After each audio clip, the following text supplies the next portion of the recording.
Hello students, today we will study Wien bridge oscillator, clap oscillator, okay, and crystal oscillator. Okay, so in this lecture we will study three topics. First one is Wien bridge oscillator, second one is clap oscillator, and third is crystal oscillator. Okay, so Wien bridge oscillator is a RC oscillator, clap oscillator is a LC oscillator. Okay, and crystal oscillator, you can say it is a non-sinusoidal oscillator. Okay, so first of all let's start with Wien bridge oscillator.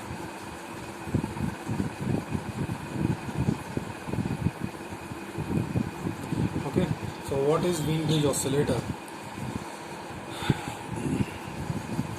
So first of all, Wien bridge oscillators are harmonic oscillators, that is they produce sinusoidal waveforms, and range of frequencies they produce is from 20 Hz to 20 kHz.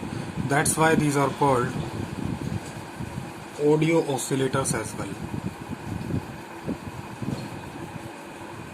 Okay, now what is Wien bridge oscillator? So this is the very basic block diagram of a Wien bridge oscillator. In Wien bridge oscillator we have a two-stage amplifier and a Wien bridge feedback network. Okay, so we have this. So this is V in, we apply here. This is V out. Let's say this is V1. This is V2. So this is a very basic block diagram representation of a Wien bridge oscillator. Okay, so how to implement this oscillator is the next thing. So you can see this diagram. This diagram is of a Wien bridge oscillator. So you can see that here we are using a two-stage amplifier.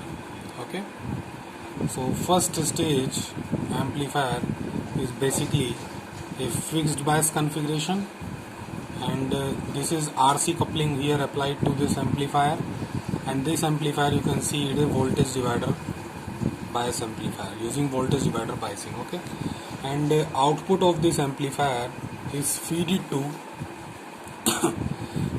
your Wien bridge feedback network. Okay, this is your Wien bridge feedback network. Okay, so this is your two-stage amplifier, this is your feedback network. Okay, as you can see here that if I apply a signal here, the output of this first stage amplifier will be 180 degree phase shifted because this is a common emitter amplifier, and also the output of the second will be again 180 degree phase shifted. Okay, so ultimately the phase shift provided by this two-stage amplifier is basically 0 degree, or you can say it's 360 degree. Okay, so what should be the phase shift provided by this feedback network? So according to Barkhausen criteria, the total phase shift around a loop, okay, that should be 0 degree or 360 degree. So the phase shift provided by this Wien bridge feedback network should be 0 degree or 360 degree. Okay, so this is as simple as that. Okay, now what is the working? So due to the thermal noise, active and passive elements can amplified from Q1 and Q2. Okay, these are then feedback to this network. Okay, and accordingly we get the working of oscillator, we get sustained oscillations. Okay, next is the derivation of frequency of oscillations. Okay, so for that we will just have to consider this feedback network. Okay, so you should remember this feedback network. So here you can see, from here feedback V0 output of amplifier is provided. Okay, and this is your feedback voltage. Okay, this is the output that goes into input of op-amp, okay, of this circuit. Now you can see here V0 is applied and here Vf is applied. Okay, so this is C1 R1, C2 R2, R3 and R4. Okay, now what is Z1? Z1 is R1 plus 1 upon j omega C1. What is Z2? Parallel combination of these two, denoted by this. Okay, R2 multiplied by 1 upon j omega C2 upon R2 plus 1 upon j omega C2. Okay, so what is the condition for balanced bridge? So R3 upon Z1 should be equal to R4 upon Z2. R3 upon Z1 should be equal to R4 upon Z2. So R3 upon Z1 should be equal to R4 upon Z2. So just put the values of Z1 and Z2 here, you will get this. By solving this, you will get this result. Okay. Now if you put imaginary part equal to 0, because for sustained oscillations or for the derivation of resonant frequency, imaginary part should be 0. So this part should be equal to 0. So if I put this part equal to 0, then I will get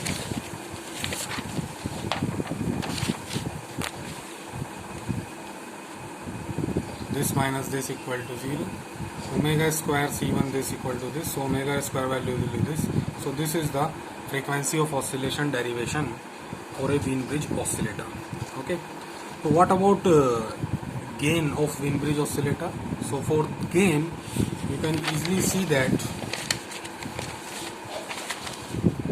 what is this voltage V0 and what is this voltage Vf. So obviously Vf is the voltage between node B and ground, and V0 is the voltage between node A and ground. Okay, so you can see that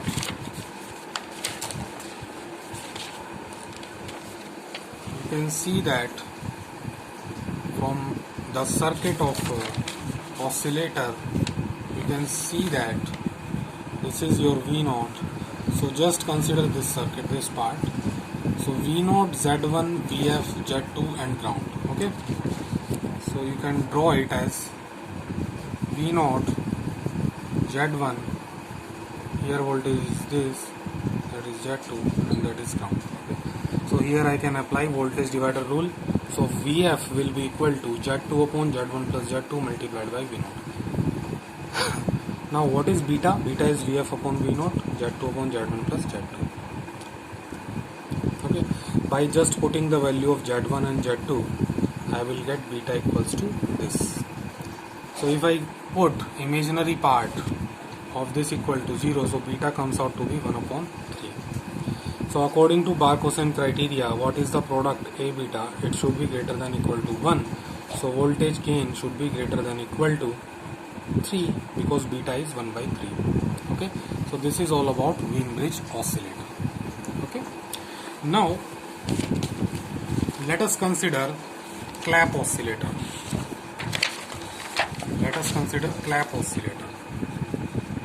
Okay, so clap oscillator is a type of LC oscillator. Okay, it was invented in 1948 by Goret. That's why it is called Goret oscillator also.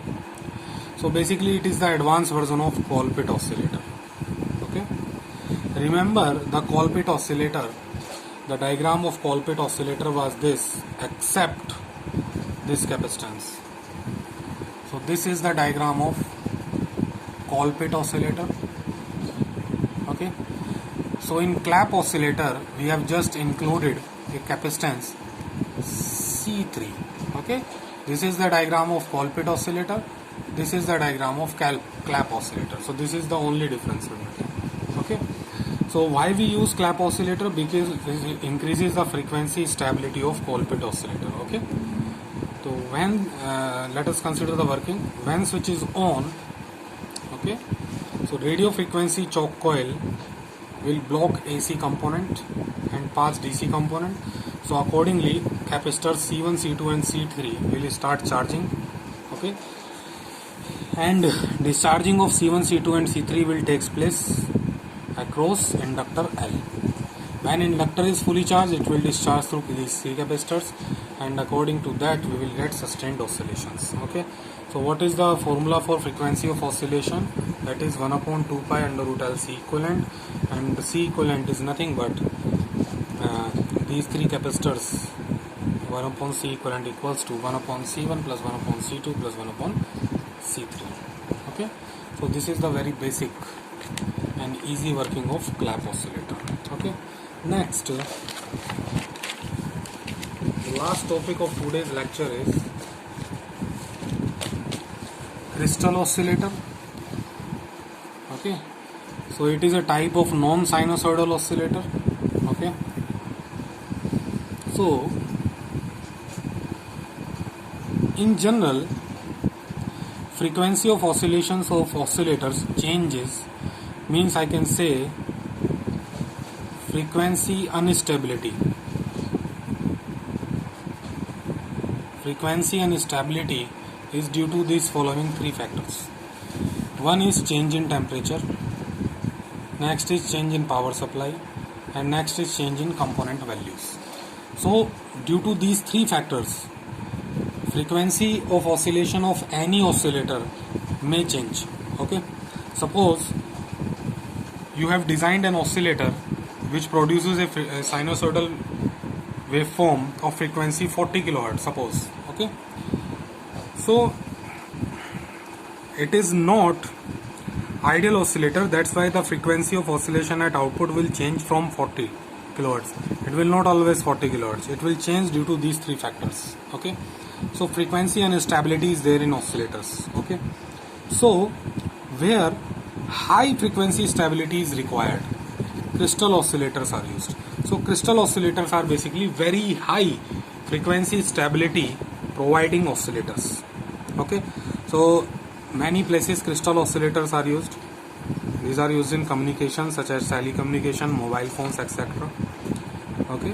And this can also generate frequency from 100 Hz to 100 MHz as well, and more than that also. Okay. So let's consider the principle of working of oscillator. So the oscillator works on the principle of inverse piezoelectric effect. What is inverse piezoelectric effect? That is a certain material.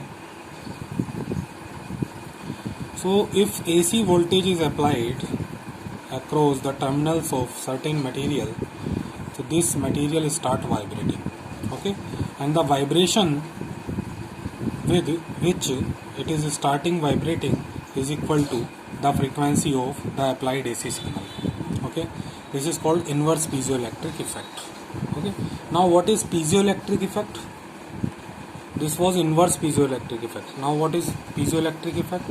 Piezoelectric effect simply says that if by any external force is applied to a certain material, okay, then it will start vibrating.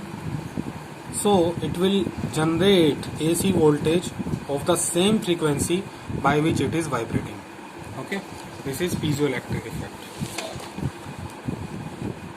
Now the materials which shows these properties are called piezoelectric materials.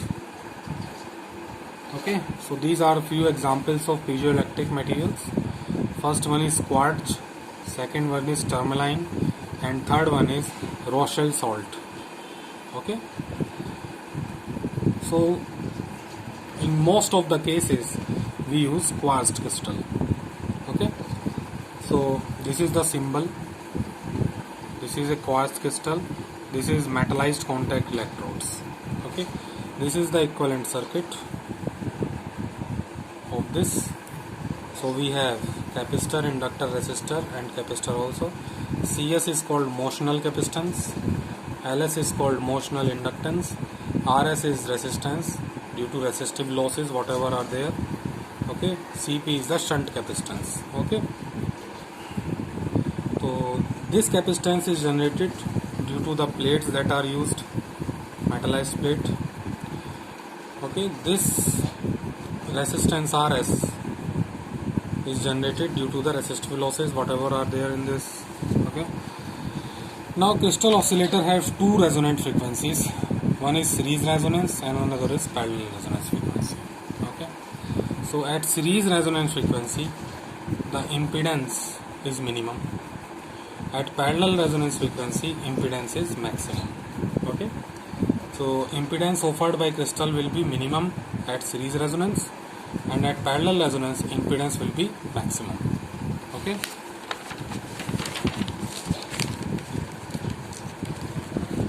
so these are the formulas for series resonance frequency and parallel resonance frequency.